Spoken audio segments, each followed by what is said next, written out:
Bom dia, estamos de volta com a nossa programação. Teremos agora o nosso painel da Petrobras, Somos a Floresta.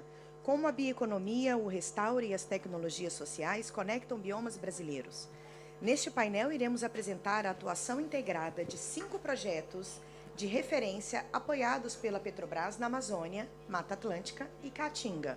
Estão conosco aqui no palco a gerente do Instituto de Manejo e Certificação Florestal e Agrícola do Imaflora, Isabel Garcia Drigo, o superintendente de programas do Fumbio, Manuel Serrão Borges de Sampaio, o superintendente de Meio Ambiente do BNDES, Nabil Kadri, a diretora de florestas do Ministério de Meio Ambiente e Mudança do Clima do Brasil, Fabiola Zerbini, e o gerente de projetos de reflorestamento e meio ambiente da Petrobras, Gregório da Cruz Araújo Maciel, que fará a moderação desse painel. Com a palavra, o gerente de projetos, Gregório. Quero cumprimentar todos que nos assistem. É um prazer estar nesse painel aqui moderando, com a presença ilustre de tão bons palestrantes e conhecedores do tema.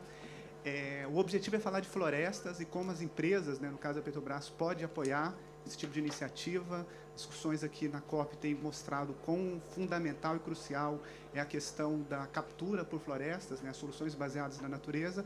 Esse nosso painel vai lançar luz sobre como pode ser feito esse caminho de viabilizar essas soluções baseadas na natureza. Eu queria começar nessa introdução falando da jornada da Petrobras em florestas.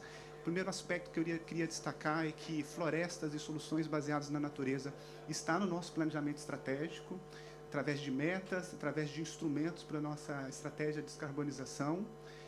Foi apresentado no painel anterior, as nossas metas de água e biodiversidade, que conversam com os nossos compromissos em termos de restauro e fortalecimento de áreas de conservação. Outro aspecto da nossa jornada da Petrobras em florestas é uma jornada longa. A Petrobras fez 70 anos em 2023. Desses 70 anos, há 40 ela faz investimentos em projetos socioambientais, há 20 em projetos específicos de florestas, e há 10 ela estabeleceu o programa Petrobras Socioambiental, que de forma regular, em parceria com a sociedade civil, estabelece editais públicos para a seleção de projetos socioambientais focados em restauro, em conservação, em fortalecimento de bacias hidrográficas, em promoção da sociobiodiversidade a partir do desenvolvimento sustentável das florestas, bem como educação ambiental e valorização cultural dos povos tradicionais que vivem na e da floresta. Ao longo dessa jornada, a Petrobras chegou a mais de 20 projetos de apoio de restauro e conservação de florestas, que conservam em torno de 254 mil hectares, que fazem diversos programas ambientais, que têm um apoio a diversos povos indígenas, 21 povos indígenas, em 41 terras indígenas. Então, são números expressivos da contribuição da companhia. E, por fim, dentro dessa jornada, temos estabelecido parcerias para poder fazer mais e avançar mais e compartilhar expertises e ter novos instrumentos de apoio e financiamento à conservação florestal. Nesse sentido, a Petrobras foi um parceiro de primeira ordem, junto com o BNDES, na COP de Glasgow, COP 26, que foi lançado Floresta Viva. E, nesse sentido, eu gostaria de convidar o Nabil para falar da iniciativa como um todo e como tem sido essa experiência junto à Petrobras e os demais parceiros. Bom dia a todas e a todos. Bom dia a quem está nos ouvindo também de forma online. Primeiro, falar o quanto que é importante a gente estar aqui nessa mesa com representantes da Petrobras, Fumbio, Imaflora, Ministério do Meio Ambiente, grande parceiro, não só parceiro, mas nosso orientador na política pública brasileira de restauração ecológica, nas matérias todas correlatas ao nosso trabalho ali na área de meio ambiente no BNDES. O BNDES tem uma história, assim como a Petrobras, bastante consolidada na agenda de restauro florestal. A gente tem trabalhado já há quase 2 décadas, também de maneira direta. Iniciamos pela Mata Atlântica, as nossas épocas coincidem. E, como o Gregório comentou, na COP26, a gente lançou uma iniciativa chamada Floresta Viva, justamente para a gente conseguir avançar nesse trabalho em outros biomas brasileiros. E chamamos de parceiros também, porque, na realidade, a gente sabe que a mobilização de recursos para a restauração florestal ela é muito importante. É uma agenda que demanda mobilização de recursos, demanda muito investimento pré-implementação do projeto. Então, a gente precisa estruturar a rede de sementes, a gente precisa estruturar viveiros, a gente precisa avançar na capacitação, a gente precisa avançar na identificação dos territórios. Então, todo o nosso trabalho de restauração florestal inclui também esse pré-investimento necessário.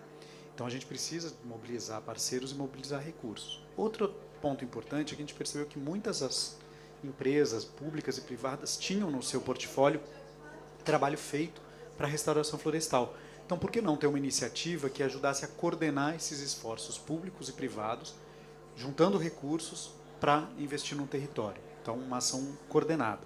E o Floresta Viva foi um grande sucesso desde o início, em termos de modelagem.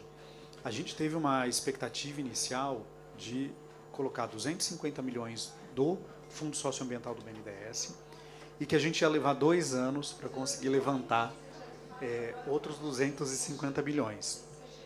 Hoje já são 2 anos, completou os 2 anos, e a gente já está chegando no 1 bilhão de reais mobilizados, o que dá mais ou menos 750 milhões de parceiros e 250 milhões do banco.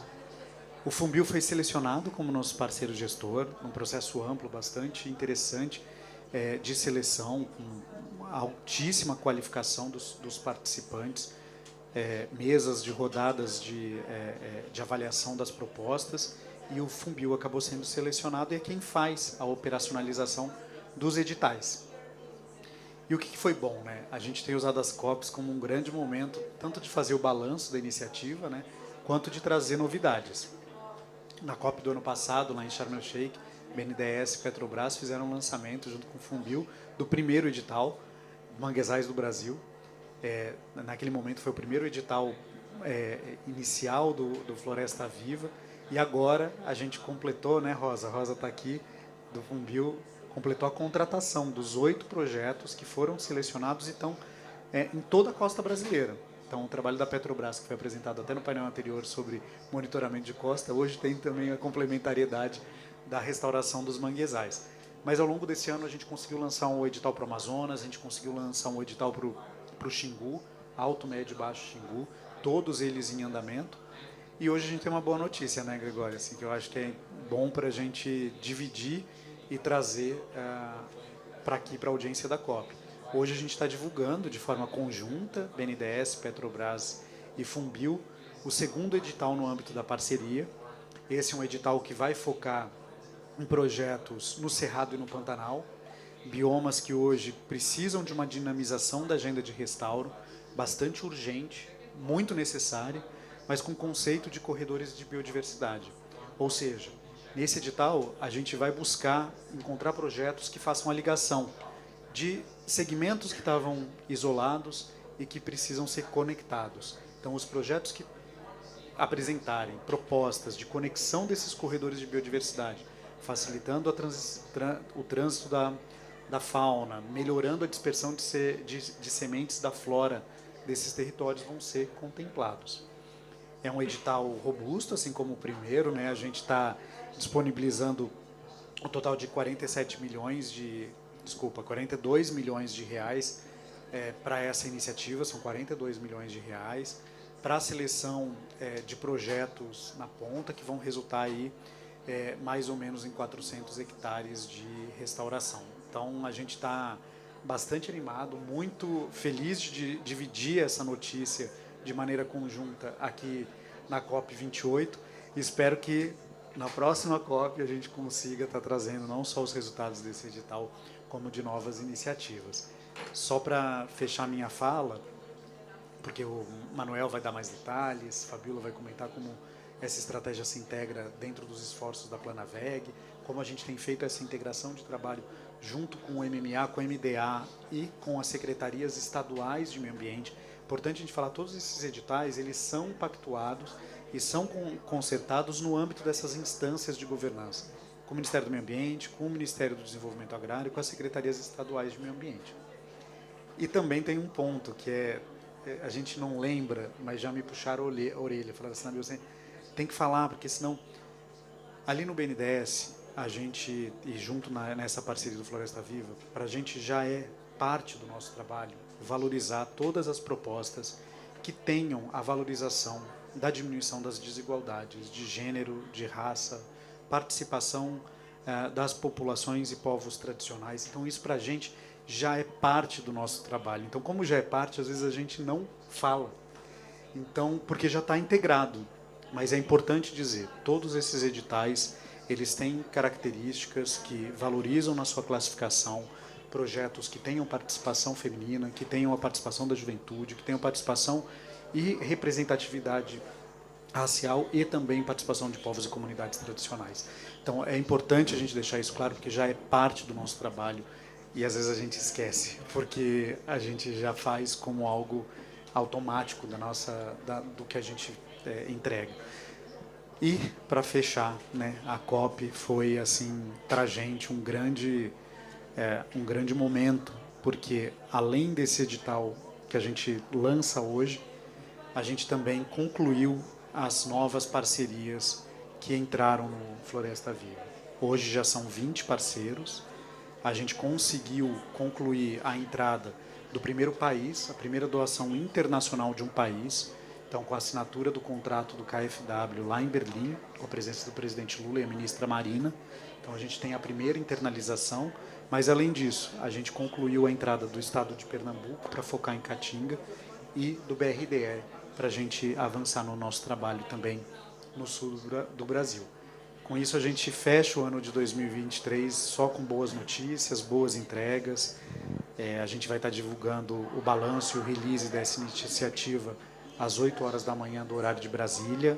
Então, a gente já está adiantando agora, são 3 horas da manhã lá no Brasil, mas às 8 da manhã toda a imprensa vai receber o release do lançamento desse edital. Gregório, obrigado. Não sei quanto tempo eu falei, mas eu geralmente tento balizar. Mas a gente está muito feliz com essa parceria com a Petrobras. Para quem não conhece o Rio de Janeiro e os prédios da Petrobras e do BNDES, os nossos prédios são irmãos. É um de frente para o outro, o prédio do BNDES e o prédio da Petrobras. E tem uma ponte entre esses dois prédios. E desde o começo dessa nossa parceria, eu sempre falo assim, essa nossa ponte ela tem que ser uma ponte verde entre as duas instituições, porque nós somos duas estatais que foram criadas quase na mesma época. Vocês fizeram 70 anos, a gente fez 71 esse ano, e não tem por que a gente não potencializar e criar esses laços também nas nossas agendas socioambientais. E o Floresta Viva está aqui para mostrar que é possível e é viável. Porque, por incrível que pareça, a gente trabalha muito perto, tem só essa ponte, mas demorou muitos anos para a gente encontrar um mecanismo para viabilizar essa parceria. E o Floresta Viva foi um mecanismo que até hoje conseguiu, de maneira muito prática, mobilizar muitos recursos, 100 milhões de reais nessa primeira etapa, já mostrando entregas dentro de um ano de trabalho, 1 ano e meio de trabalho. Então, assim, a gente fica muito feliz, assim como BNDES, eu imagino que Petrobras também, da gente ter viabilizado essa parceria pela agenda de florestas. Tantas outras vão vir na frente, né, Gregório? Certamente, Nabil. Muito obrigado aí pela síntese. Eu queria destacar 2 aspectos dos méritos do Floresta Viva, né? Você falou aí dessa parceria entre Petrobras e o BNDES. O Floresta Viva tem sido uma escola para as duas instituições, né? De gerar mecanismos internos, instrumentos. Então, tanto o Petrobras quanto o BNDES têm aprendido com Floresta Viva para aprimorar os seus processos de seleção, de investimento em projetos socioambiental. Eu sei que isso é verdade para a Petrobras, também sei que é verdade para o BNDES. E um outro aspecto interessante, Nabil, é que o Floresta Viva, pelo menos nos editais que nós fizemos juntos, né, Petrobras e BNDES, ele tinha um princípio, né, que as escolhas dos biomas e das áreas teriam que estar vinculados às políticas públicas. Isso foi verdadeiro no bioma, no edital Manguezais, em que a gente olhou para o PAN-Manguezais, olhamos lá as macro-regiões, as regiões prioritárias, e também é verdadeiro no edital dos corredores de biodiversidade, que num diálogo e numa parceria muito forte com o MMA, com o ICMBio, identificamos as áreas prioritárias do Cerrado e do Pantanal e oferecemos uma estratégia de seleção para essas áreas. Então, Fabílio, eu queria te ouvir como é que é o olhar do Ministério sobre a iniciativa do Floresta Viva, essa parceria com as empresas e como podemos conectar esses instrumentos com a política pública em vigor. Obrigada, Gregório. Tá aqui, tá ligado, né?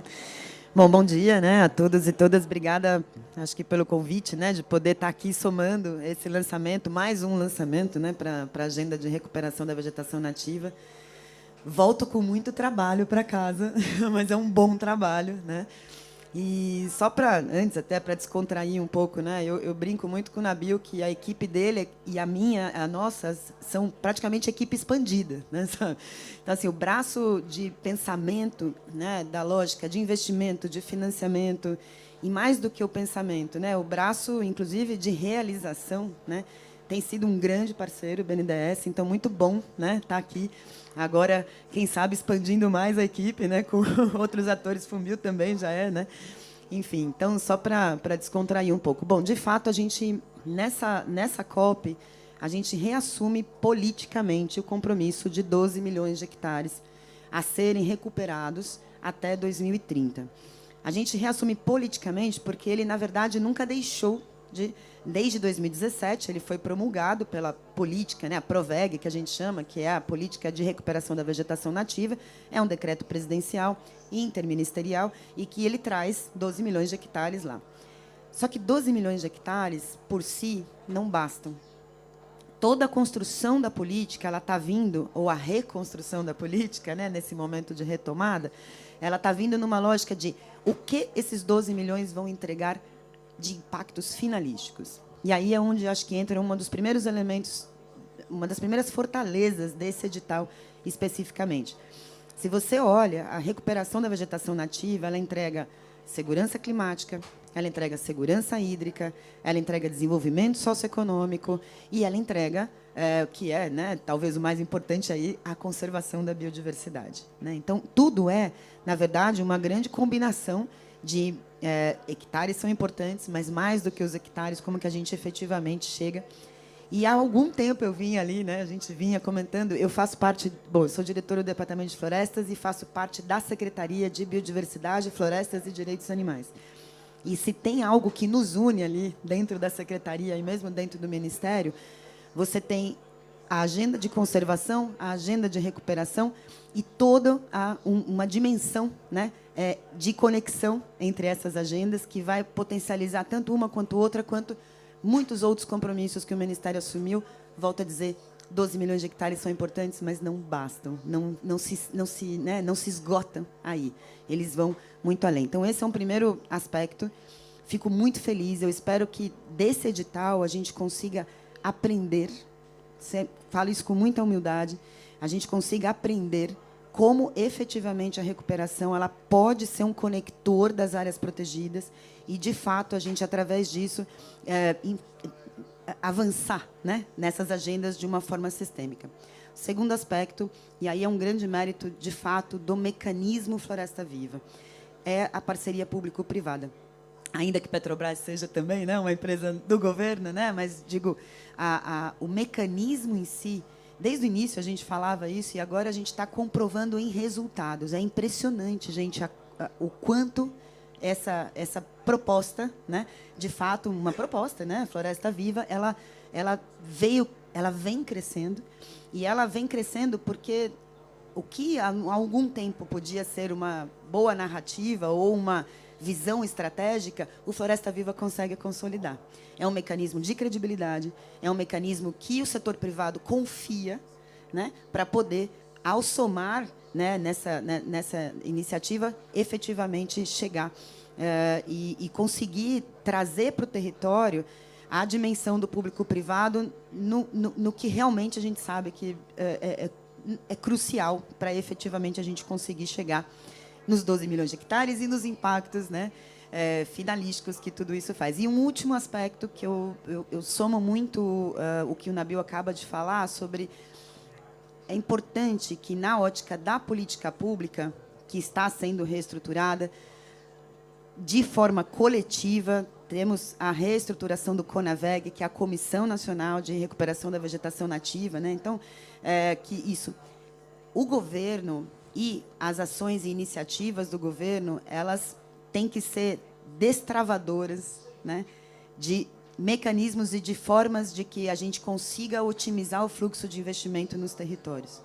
Então, mais do que os hectares também que o Floresta Viva entrega, O mais importante é a gente, primeiro, priorizar os públicos que são priorizados e, segundo, a gente estruturar a cadeia da restauração, estruturar a cadeia da recuperação de uma forma em que a gente consiga internalizar a recuperação não como custo, mas como investimento. A grande missão do Floresta Viva, somado e implementado numa lógica mais de médio e longo prazo, é que a gente consiga transformar essa perspectiva de que restauração, recuperação não é custo, é investimento. E a gente vai sentir isso a partir dos resultados, de novo, dos impactos finalísticos. Esse é um deles que a gente precisa. É isso, obrigada. Obrigado, Fabiola. E certamente o restauro, não apenas pelo restauro, era um objetivo de partida, né, das duas instituições.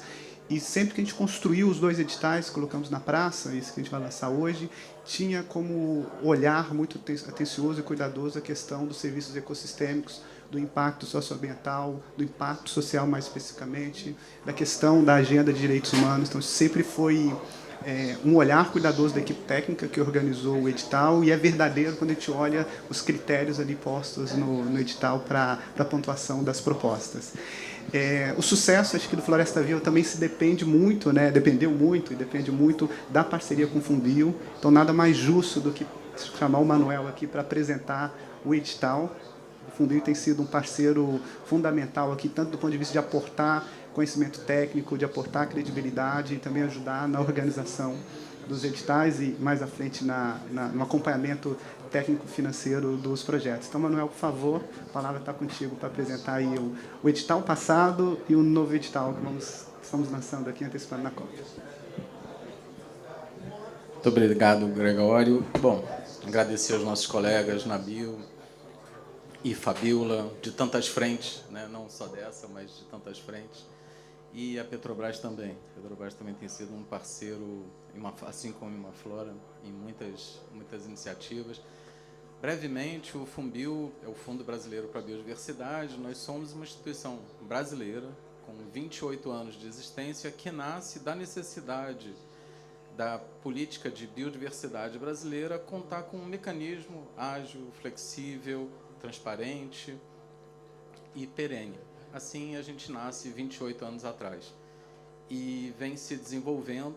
E eu não podia falar dessa história sem fazer uma menção a Rosa Lemos, a nossa secretária executiva, que está aqui assistindo. E eu acho que um diferencial, sabe, Nabil, é essa coisa de fazer com um brilho no olho, né? As nossas equipes, né, os Rafaéis, o Márcio, o pessoal, Manuela e Clarissa, Pablo, assim, por trás desses resultados tem muita gente. Tem pessoal do Gregório, tem os parceiros na ponta.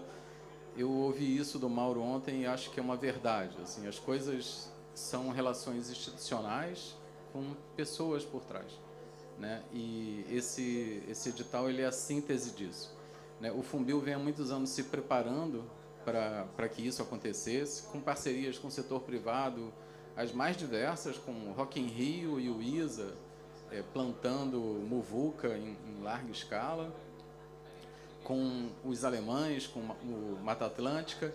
E quando chega o Floresta Viva, a gente diz, não, para a gente é fundamental que a gente consiga fazer um bom trabalho aqui. E, para meu susto e surpresa, a gente começa com um edital em Mangues. Quando me trouxeram essa proposta, eu pensei, não, gente, não tem nada mais difícil para a gente fazer, não. Vamos começar ali na Mata Atlântica, não, vamos plantar muvuca lá no Cerrado. Não, edital de Mangues. E aí bate aquele frio na barriga, né? Tem demanda, tem técnica, tem preço. E a ambição era grande, né? 44 milhões, uma área mínima de 200 hectares por projeto e foco em terceiro setor. Mas será que não pode ser empresa de restauração, que a gente tem um contratinho, aperta os caras? Não. Para nossa boa surpresa, a gente recebeu 40 propostas. E dessas 40, 30 com qualidade, 30 projetos válidos, ou seja, existe a demanda, né? Com um valor solicitado de 176 milhões, uma área de aproximadamente 6 milhões e 700. A gente conseguiu aprovar 8 projetos comprometemos 47 milhões e um resultado de 1.700 hectares. Né? E o mais interessante, a gente sabe que o Brasil tem uma capacidade diferenciada na distribuição desses recursos. E havia um receio de que o grosso, apesar de não serem as áreas mais expressivas, o grosso desses recursos se concentrasse no sul-sudeste, e não foi isso que aconteceu. A gente, no edital, estabeleceu critérios de equalização da distribuição regional e a gente conseguiu ter projetos em todas as regiões. Na Costa Norte, no Nordeste Espírito Santo, mas também no Sul-Sudeste. E da onde saiu o maior volume de projetos foi na região Nordeste, o que para a gente foi uma grata surpresa. E aí a gente vem para o edital de corredores da biodiversidade, num outro bioma chave. Né? O Cerrado e o Pantanal, o Fabíola falava das diferentes perspectivas que um projeto de restauração pode ter. Né? Esse projeto, para a gente, ele poderia ser um projeto de desenvolvimento econômico, local, ele poderia ser um projeto de clima, né, de carbono, ele poderia ser um projeto de água. Né? A gente sabe da importância do Cerrado, por exemplo, para a manutenção do Pantanal. Né? A gente está acompanhando o que está acontecendo em perda de caudais, em termos de perda de carga hídrica no Pantanal. E essas ações elas são centrais também para que a gente mude essa história. Né? Esse projeto ele conversa diretamente com as estratégias nacionais. Aí fazer uma menção aqui ao Alexandre Sampaio, do ICMBio, uma pessoa que tem sido chave apoiando a gente nessa crítica, e tantos outros, né, que trouxeram esse link com as políticas estaduais, com a política federal e com as estratégias de manutenção de unidades de conservação também. Né? O Cerrado ele representa para a gente um bioma chave para o desenvolvimento do agronegócio, mas chave também para a conservação. Esse edital, como o Nabil mencionou, nós temos a ambição de selecionar até 9 projetos. E, de novo, com uma área mínima, e aqui mencionar um aspecto que é muito importante, que é um legado do Floresta Viva, que é preparar o território para o que vem depois. A gente sabe que os desafios da NDC brasileira vão precisar encontrar obrigações legais privadas. E essas obrigações elas ficam muito mais caras, muito mais difíceis de ser implementadas, se esse trabalho básico na cadeia não for feito. E é esse o legado. Esse vai ser o legado do nosso edital com a região norte, com a Eneva, com o Xingu e os outros parceiros. É preparar o território. Né? O novo edital que o BNDES lança, ele mira, muito provavelmente, ali aquele sul do Pará, onde a gente já vai estar incidindo, e também o Mato Grosso, no edital do Xingu. Aqui são 42 milhões. De novo, o nosso foco são organizações da sociedade civil com um horizonte de execução de 48 meses. Vocês podem ver aqui esses corredores que estão propostos. Aqui tem maciços de terras indígenas, né, no Mato Grosso. Aqui, Mato Grosso do Sul, vocês têm na legenda ali esses corredores que foram propostos. No 7, ali, eu destaco o Araguaia, né, uma região onde já existe, por exemplo, um esforço do estado de Goiás, né, o Águas do Araguaia. Então, a gente pode fazer essa composição de recursos e parcerias no edital. O edital lançado hoje, aqui, né, Nabil, a gente tem um cronograma aí de COPs. Então, na Polônia, a gente lança o Floresta Viva. O ano passado, o primeiro edital em Sharm el-Sheikh. Aqui, esse novo edital. E a gente já está entregando resultados. Né? Então, isso para a gente é um motivo de orgulho. O prazo são 60 dias. Então, a gente imagina que vai ter muita gente no Brasil trabalhando aí no fim do ano, no Natal e Ano Novo. Vai ser animado por lá. Era isso. Obrigado, Gregório.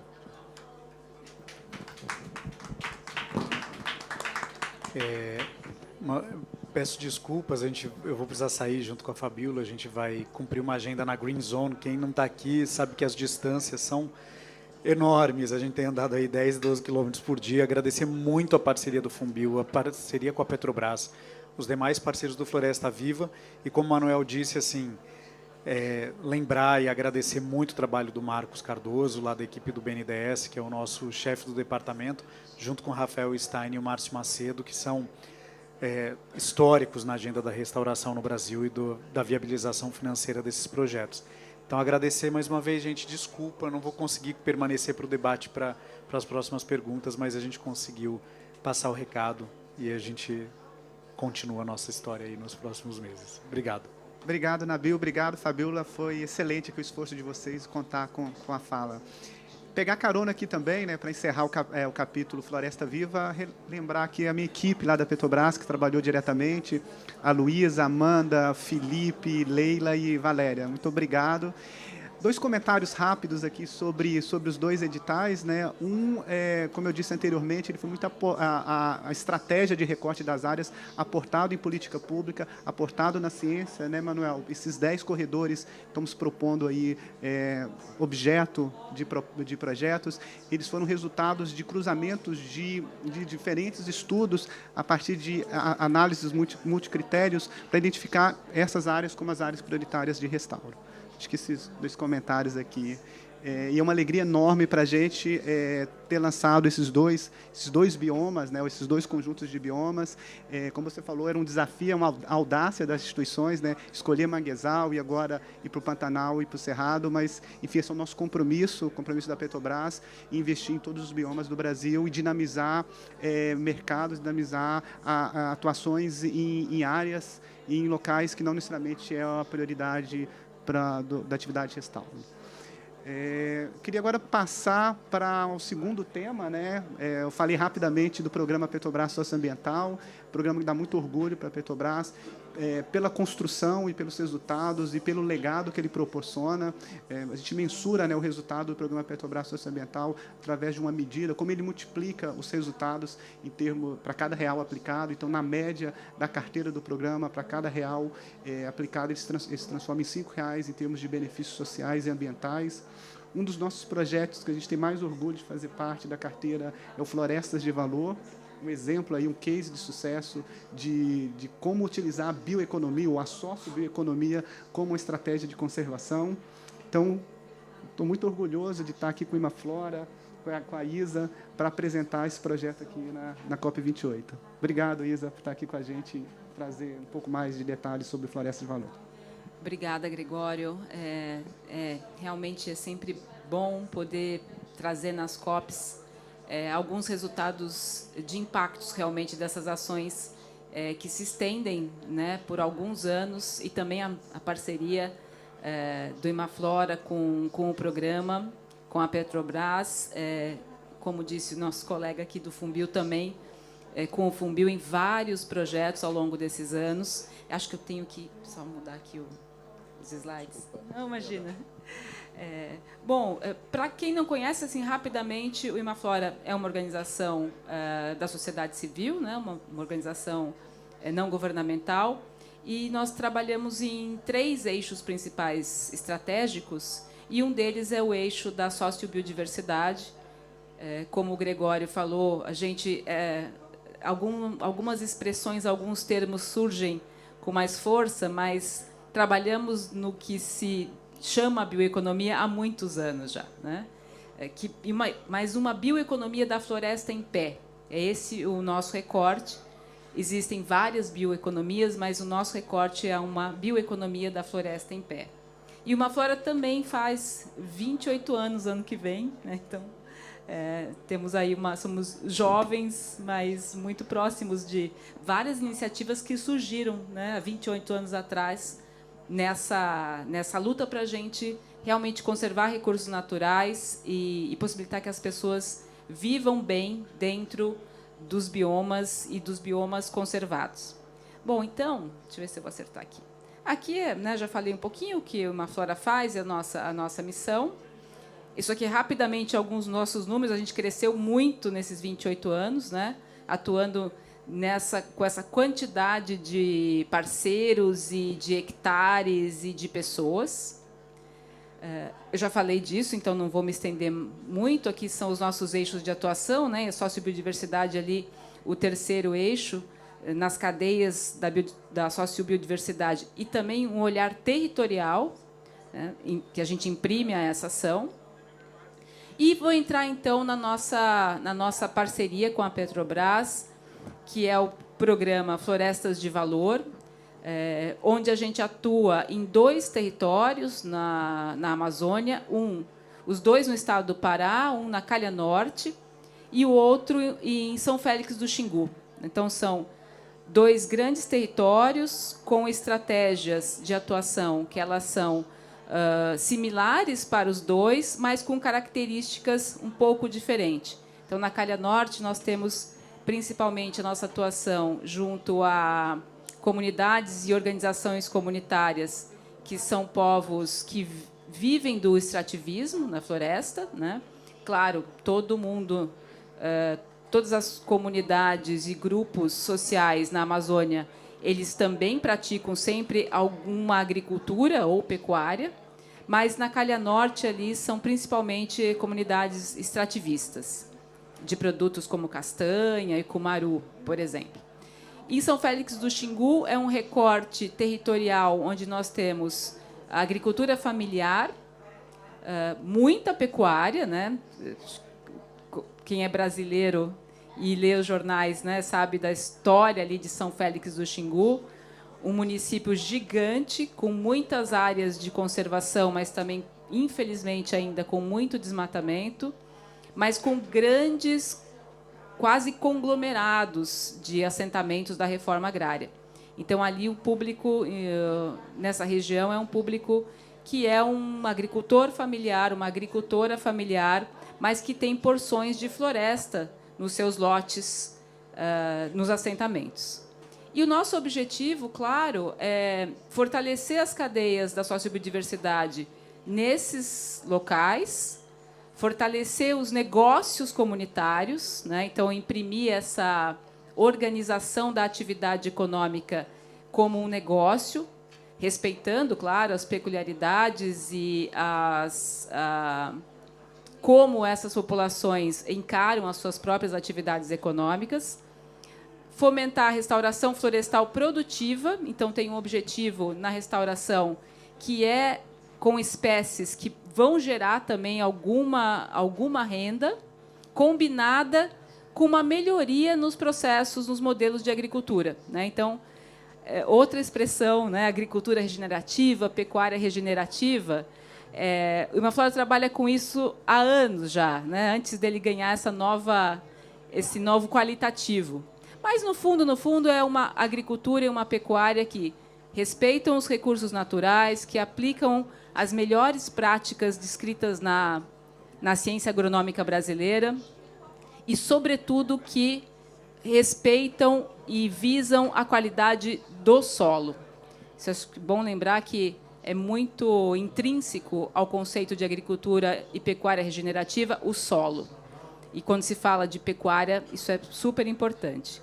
E a gente espera que todo esse movimento a gente proporcione geração de renda a partir dessas atividades, com redução dos impactos das mudanças climáticas, ou seja, tem aí um sentido de aumentar ou de criar resiliência desses sistemas. Bom, então, assim, esse tem muita informação nesse slide, mas eu só queria ressaltar o tamanho, né, e o impacto que a gente já conseguiu nesses anos de atuação. Bom, as áreas protegidas desse território são enormes. A gente tem 27 milhões de hectares de áreas protegidas, então, realmente, é muito importante ali na Calha Norte, Oriximiná e Alenquer.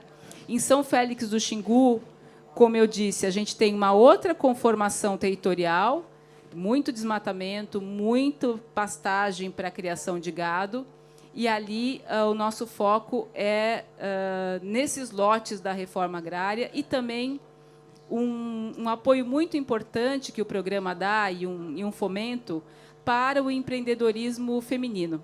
Então, a gente tem ali uma força das mulheres à frente de cooperativas muito, muito importante, principalmente com as polpas de fruta.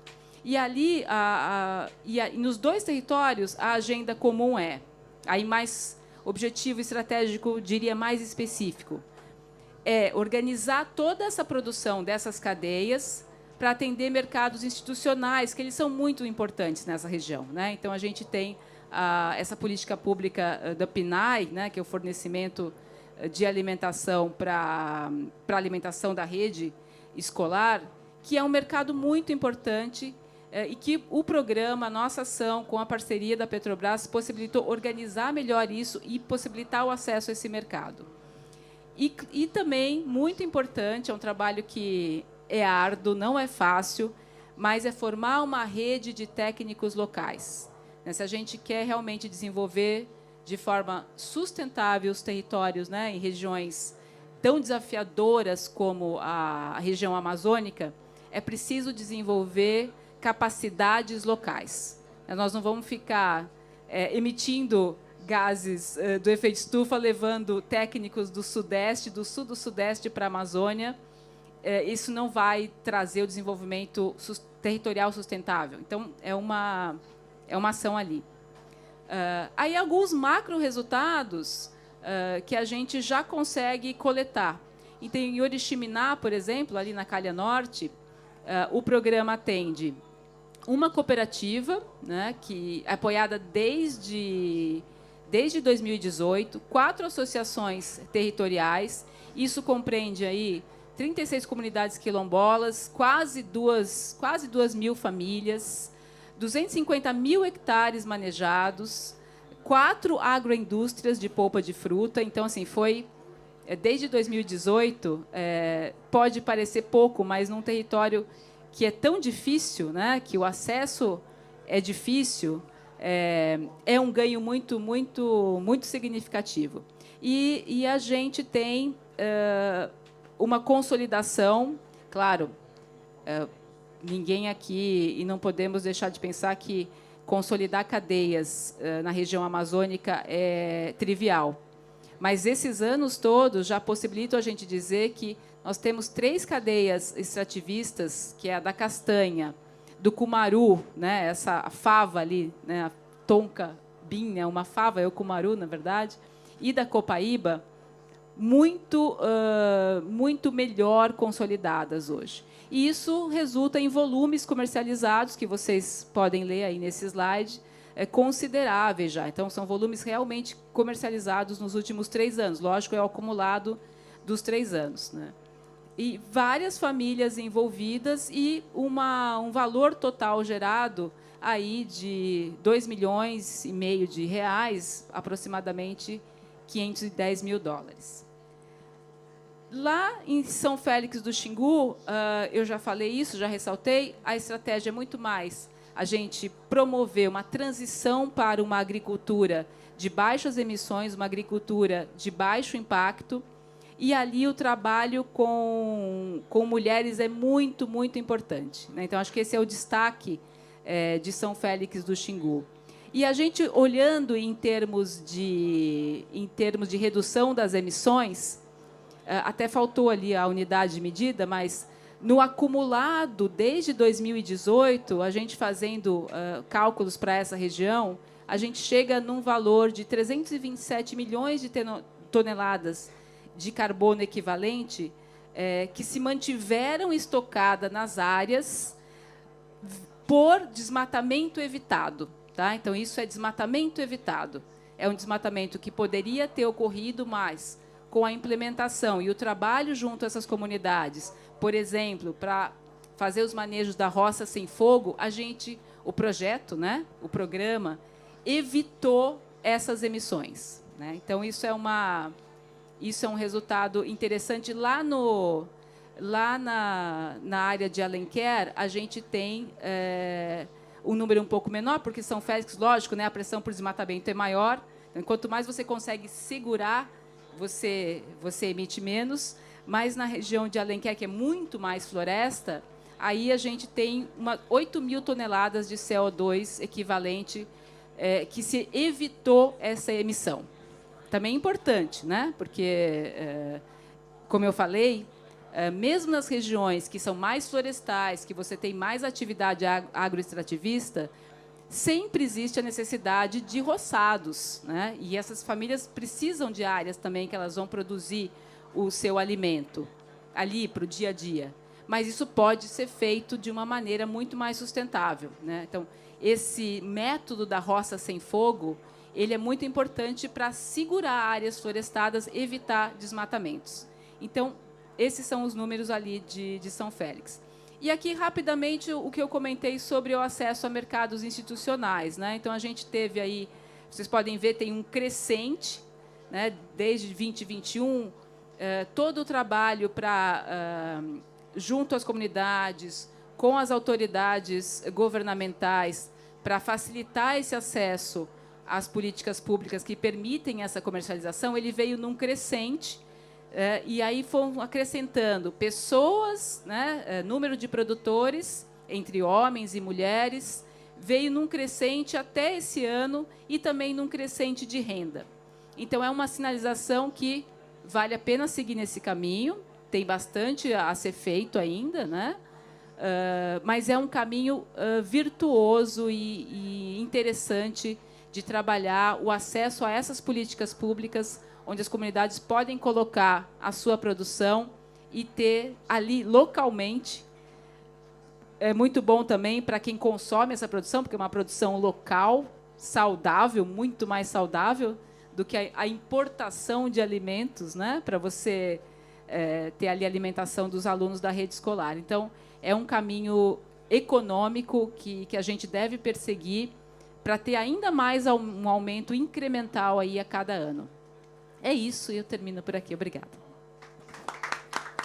Espero que eu tenha ficado no meu tempo. Foi ótimo, Isa. Obrigado. Para a Petrobras é um orgulho ter o IMAFLOR e o projeto Florestas de Valor na nossa carteira, porque ele levanta várias bandeiras que temos falado aqui, da conservação, da valorização da floresta em pé, da geração de emprego e renda através de um modelo de exploração e desenvolvimento produtivo sustentável, da integração, da empoderação de comunidades, de mulheres, de negros. Então, é um projeto que é de floresta, mas que levanta todas essas bandeiras. E se é verdade que o IMAFLOR, o Floresta de Valor, trabalha com o público quilombolas, gostaria também de convidar o Manuel para falar de um outro projeto de florestas, o Tradição e Futuro na Amazônia, que trabalha com indígenas, apoiando planos de gestão territoriais. Então, Manuel, fala um pouquinho para a gente desse projeto. Não, com certeza. Esse não é o projeto não é o maior projeto da nossa parceria, mas ele é, com certeza, o mais querido. Ele é um projeto que entrega coisas interessantíssimas, né? Ele atua em todas as frentes necessárias para a consolidação de um território indígena. Fortalecimento da produção sustentável, da organização social das entidades, da organização social das entidades representativas, na promoção do conhecimento tradicional, dos valores e do conhecimento tradicional. Mas a gente também trabalha com instrumentos de gestão territorial. Então, a gente aqui está apoiando, vocês vão ver, diversas ações dentro dessas áreas. Tem um tema que é muito polêmico com as comunidades indígenas, e o que esse projeto se propõe é capacitar elas para conseguir tratar com a questão do carbono. Aqui na COP, vocês foram testemunhas de discussões densas sobre a importância para o financiamento da conservação do carbono, e nesse projeto a gente vai fundo no entendimento dos direitos, riscos e oportunidades que esse tipo de iniciativa exige. E também a questão de educação, né? Esse projeto ele se dá na terra indígena Kayapó, são 13 milhões de hectares. Só para vocês terem uma noção, Portugal tem 9 milhões de hectares. Então, assim, a gente, no mapa que você apresentou, você mostrou ali Altamira, né? Altamira tem 800 quilômetros na diagonal, né? A gente, às vezes, mesmo brasileiro, né, fala da Amazônia, dos rincões do nosso país, mas a gente não se dá conta de onde a gente está se metendo, né? Imagina, a terra indígena Kayapó é maior que Portugal. A gente trabalha nesse projeto com 5 terras indígenas. A gente já tem uma ação histórica nesse território. A gente já tem uma ação histórica nesse território e estamos fazendo um investimento aqui de 5 milhões de reais. Esse recurso ele levou em consideração a importância de alcance, ou seja, são 1.200 pessoas envolvidas, com foco na participação de mulheres. Metade desse público são mulheres, né? A gente tem aí 1/4 de participação de jovens, ou seja, o projeto não só foi capaz de alcançar os seus objetivos, entregar bons resultados, mas também tocar em públicos fundamentais, não só para a manutenção da cultura, mas da perenidade disso no longo prazo. As oficinas com mulheres não foram aquelas coisas, sabe, que às vezes são superficiais. A gente tangenciou temas como segurança alimentar, por exemplo. Com jovens, a gente discutiu muito a questão de formação de professores. E vocês vão ver mais para frente o intercâmbio que foi feito entre diferentes povos. Aqui você tem um Axaninca, que tem uma experiência interessante, que foi ao Xingu trocar experiência com os nossos parceiros. O PGTA ele é o equivalente a um PDOT, a um plano diretor urbano, para a terra indígena, um plano de manejo para a unidade de conservação. Ele é fundamental, só que vocês não têm noção do esforço que dá construir esse tipo de plano.